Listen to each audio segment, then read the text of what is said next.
and welcome to Soulful.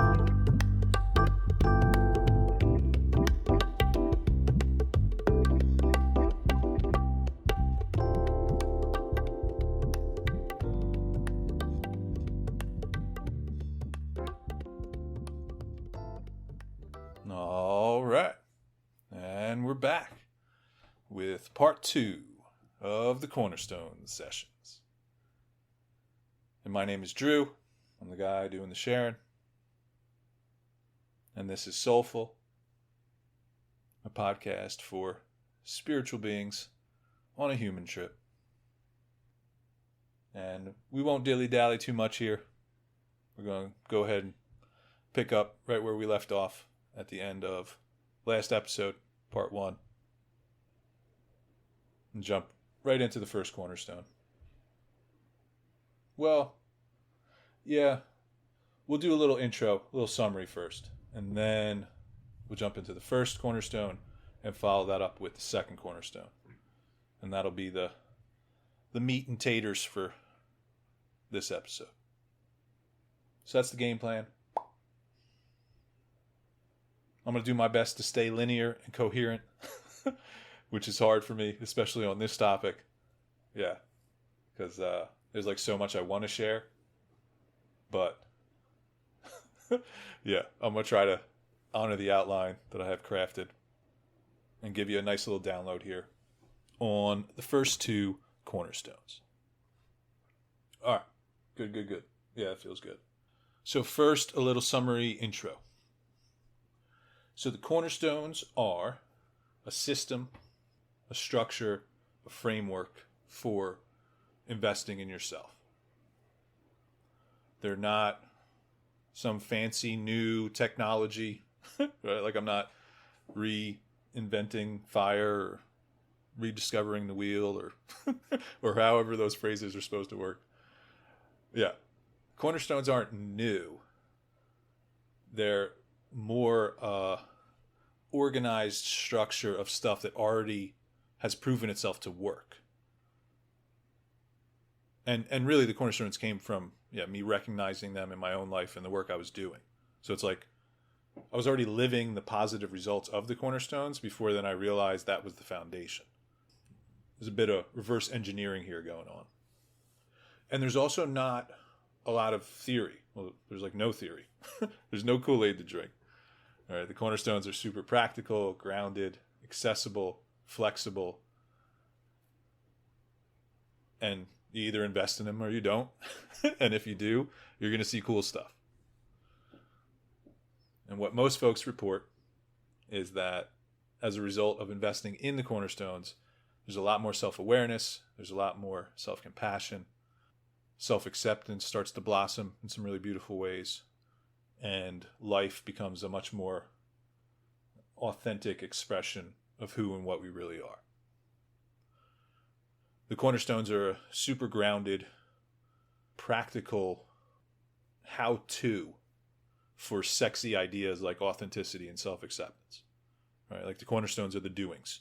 And then if you do this stuff, if you invest your energy in this way, yeah, some really cool things are going to unfold. So that's the spiel. That's the pitch. The summary. Yeah, that feels good. And so we'll segue now into the first area of practice, the first area of focus, the first cornerstone of mindfulness and meditation. And again, not reinventing the wheel here. It's already well documented in a variety of different ways how beneficial mindfulness and meditation can be for a whole bunch of folks.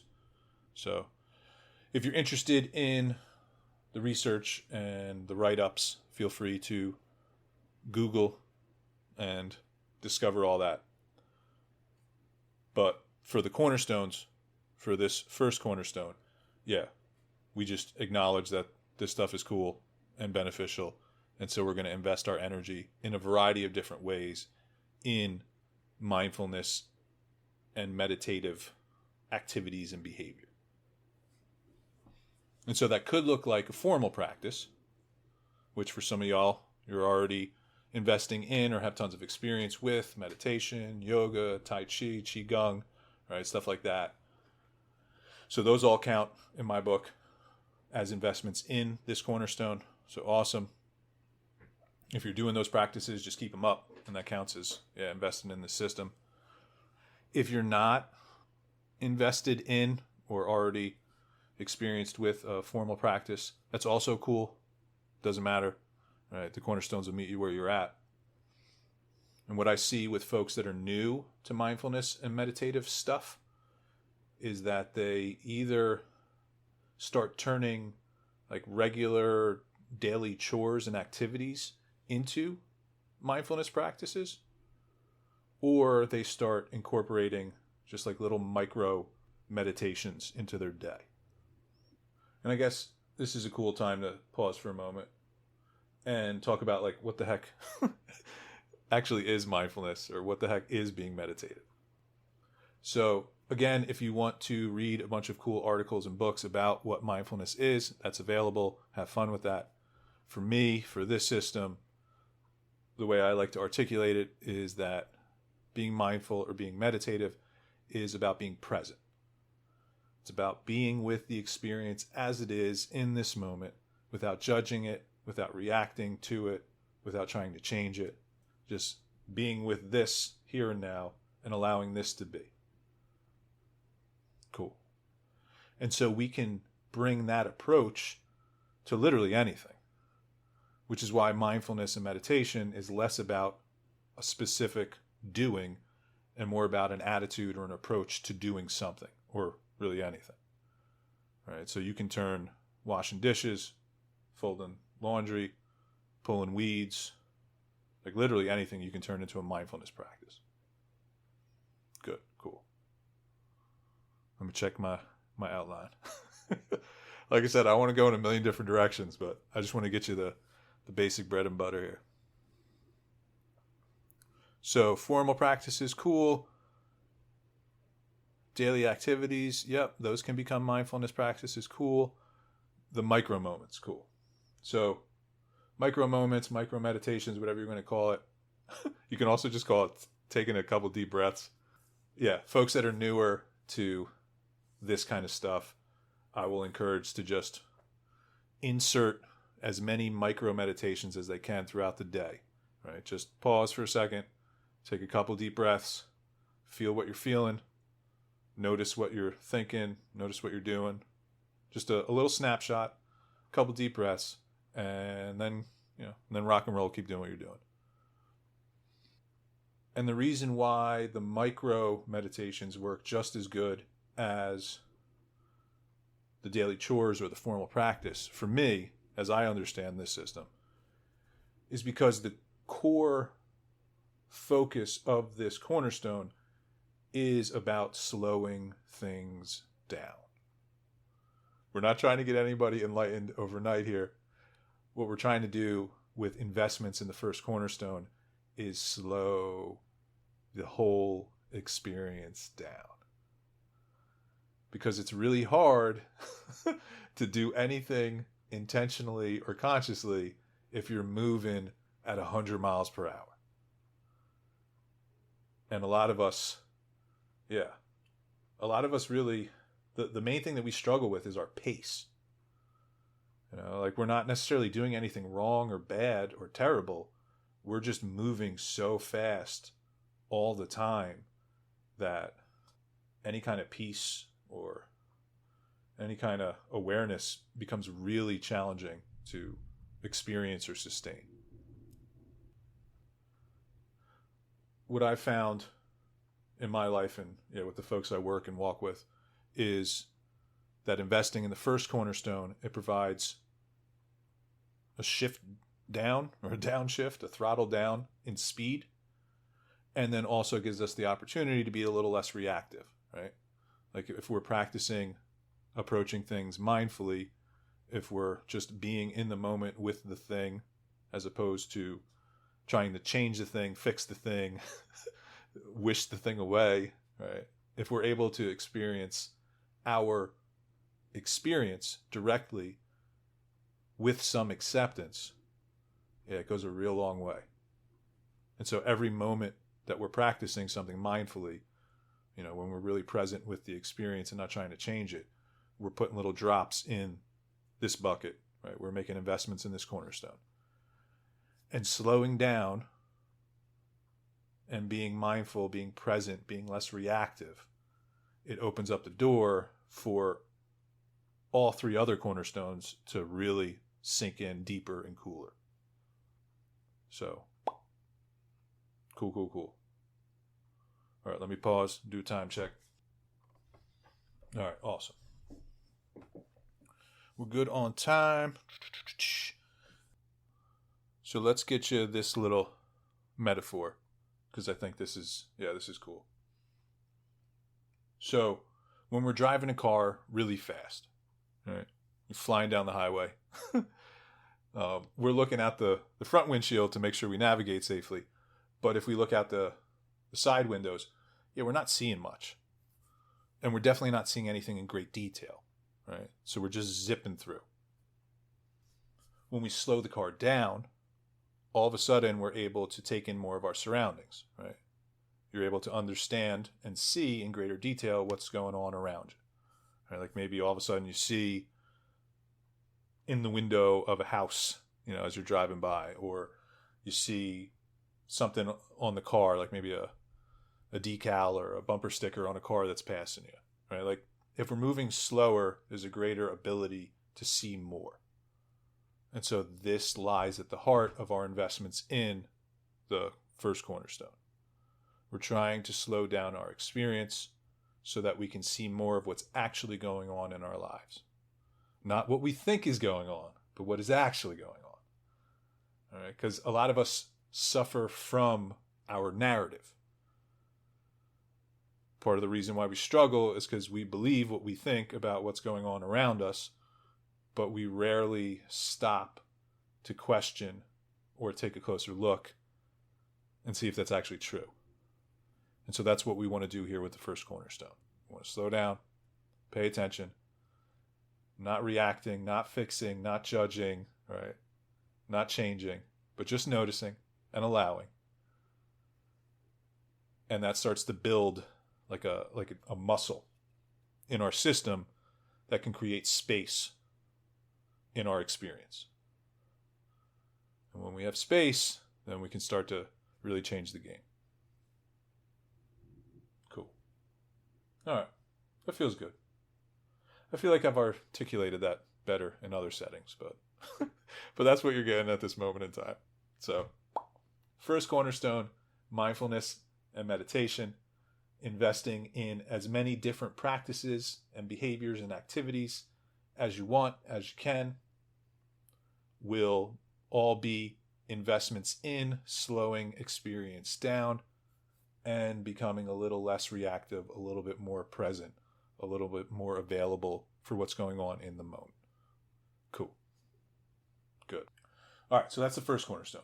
And again, not too much fancy here. Just invest your time and your energy in stuff like this, and you will see a return.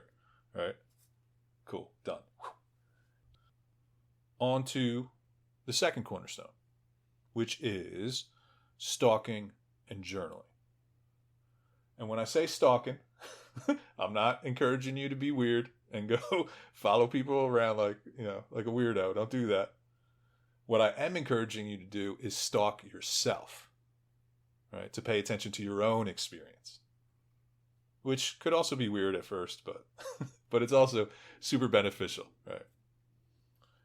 And the image that I see with this cornerstone every time is a jungle cat, like out in the wild, stalking its prey. There's a panther in the jungle, and he's stalking his prey. He's moving very intentionally. He's observing everything about his environment, right, so that he's prepared and ready for the moment that he's hungry and can have some lunch. And so we want to take that same kind of approach here, except our prey is ourself, right? Stalking is all about paying attention to your own internal experience. Thoughts, emotions, behaviors, reactions, any and all of that is great material to stalk. And then the counterpart, the second half here, is journaling. We want to take notes. We want to write that stuff down. All right, so this is a self-study. This is a stalking of our own internal experience, and then we're taking notes about what we observe. The other image that comes to mind is of a really bad scientist, which is how most of us participate in our lives.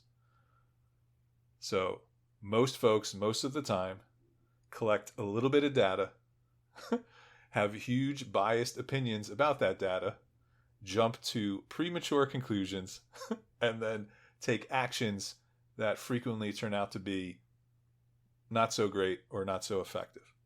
Right? And so that's just bad science. But most of us are not really reflecting upon how we process information and how we participate in our lives.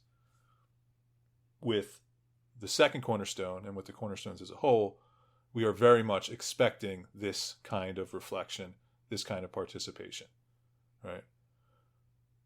We want to stalk our experience, our thoughts, our emotions, our behaviors, our reactions. We want to take notes. We want to collect data. And then we want to allow the data to kind of gather. And over time, the more data we collect, the easier it will be to see the trends and the patterns in our experience. The name of the game here is not trying to figure things out. It's about collecting data and allowing the realizations to come to us. We're allowing the trends and the patterns to emerge naturally through the data that we collect. This is much more an awareness-based approach as opposed to an active, like figuring out kind of approach. So with the second cornerstone, we are investing our time and our energy in paying attention to ourselves, observing our inner experience, thoughts, behaviors, actions, reactions as we go through our day. And then when we notice something, we take notes. And I don't love the word journaling, but that's what I went with, because we're not doing a Dear Diary situation here, right? Like the goal of the second cornerstone is not to further your narratives about what Susie said or what Bobby did, right? The goal here in this journaling is more like taking field notes about what you observe in your experience. And so some folks over time will develop like their own shorthand. And I've seen folks do their journaling or their note-taking on their phones, as well as actually written in a little notebook. Yeah, everybody kind of figures out their own system for it, which is cool to see. But we're not looking to, have a bunch of Dear Diary entries here. When we're talking journaling for the second cornerstone, we're talking about taking notes on what we observe when we're stalking ourselves and our experience. All right, cool. I think that's everything. So that's the first and the second cornerstone. I told y'all it ain't that deep. It's just do it, and then the cornerstones start to inform and enhance each other. And you may already start to recognize how mindfulness and a meditation practice and slowing things down could make it a little bit more juicier, right? The data we collect when we're in our stalking practice. And that's definitely the case. All right. Anything else that feels relevant or helpful? Yeah, I think I hit everything. So we can wrap this episode. Cool. And then, and then we'll jump into the third and the fourth cornerstones in the next episode. Yeah, I'm loving that these are shorter episodes for y'all. So, awesome. Thanks for listening. Thanks for tuning in. Hopefully this stuff makes sense. If you have follow-up questions, feel free to hit me up. Yeah, like I said, I've articulated this like dozens of times at this point, so there might be something really important that I forgot to share here, but I feel like I've done a decent job of getting you, the basic suggestions and directions when it comes to investing in these first two cornerstones. Because again, there's no theory here. You don't have to believe anything other than your own experience. And you'll collect your own data by investing. So, cool. First and second cornerstone done. Awesome. That's a wrap. Tune in next time for the third and fourth cornerstones. Or just, tune into the next episode. And we'll pick up from here, jumping into the last two. All right. Love y'all. And see you a little further down the road.